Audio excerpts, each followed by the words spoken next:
Good evening, my name is Steve Pereira and welcome to Quedia on Ben TV, where we explore all things art and most things culture. The issue of race, ethnic identity and sexual attraction is a very interesting, yes, that word, interesting, a very interesting issue, and has been a particularly interesting, again, when played out in the queer community. We've heard of curry queens, which usually refers to white, Caucasian men who like brown men, specifically South Asians. And there are rice queens, Caucasian men who crave East Asian men. And there are variations on those for all races. But what about ethnic men who only date Caucasian men? What about them indeed?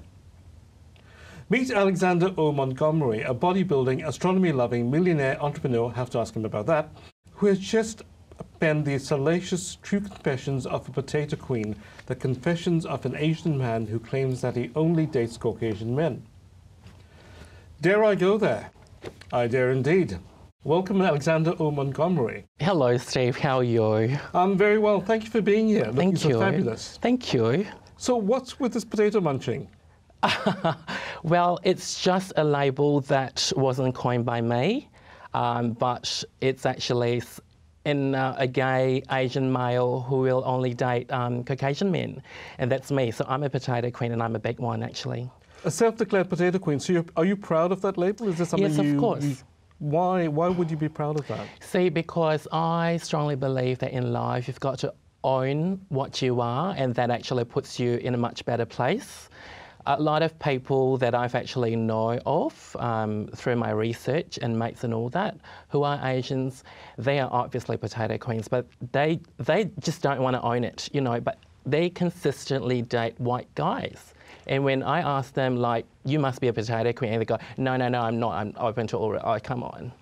So within the Asian community, within the East Asian community largely, what is there any connotation, what's if you only date white men, yeah. Is it admired, looked down on? What's the context? How do people respond to that? Okay, so first of all, I would say all gay Asian guys, they would feel really jealous, intensely jealous of you if you've got a white boyfriend, because... That's a pretty big statement to say that yes, all Asian men. Yes, well, I would say majority, okay, I correct myself, majority of gay Asian guys, they would secretly feel jealous that you've got a white, you know, boyfriend, because I think in this day and age, the white race is still considered to be the superior one, despite what many people would say, but another group of people in the community, they would go, oh, you know, you're just a gold-digging person, you know, or you just hate yourself, like you've got problems, so, yeah. But you understand that historically, for those of us who come from ethnic minorities, yeah. who've been taught for generations and generations that being brown and round and curly-haired and stub-nosed is not attractive, that you're only attractive if you're blonde-haired and blue-eyed, that this kind of rhetoric kind of feeds into that racist type of ideology. How does that sit with you? Where does that... Okay, I'm sorry to correct you there, Steve, but I do not consider that to be racist. I would say that's a preference, and it's my preference. I find you gorgeous, really. You've got beautiful olive brown skin, you're just gorgeous, but I would be attracted to a white person, and I think that's my preference. It's just like I prefer seafood over meat, so... And that's one of the interesting that word again. But one of the contradictions of is that we all have desires, and we all have desires. So one of the issues for us is understanding where those desires come from. And historically, it's because we've been told that we're not attractive. The only way you can be attractive, and the only thing that's worthy of being attracted to, is somebody who's white and blue-eyed. Yes. And so the difficulty in our day-to-day is to differentiate from what our innate desires are as to what we've inherited because of our historical baggage. And so, but I understand the quandary between the two of them, is that is this what I really want, or is this something that I've been taught to want? No, not at all. Through my personal experience, I've been very attracted to white people from as far back as I can remember, because I was actually brought up in a church. So, and that's one of the things you talk about, you've, in a Christian background as well. But you talk about being attracted to the pastors who came into the church. I know. As well. That's sinful. Very sinful, but also very exotifying and very electrifying, because you always want something that we can't have. Yeah, and that actually brings back to your previous point. It's not something that was cultivated. It's something that was, for me personally, uncontrolled. So I wasn't brought up in a way whereby people would say, oh, the white race is more beautiful, you're ugly. No, do I look ugly? I think I look great. So it's not about, I have no, you know, some people would say, oh, you hate yourself, you've got no self-confidence. No, that's not me, mate.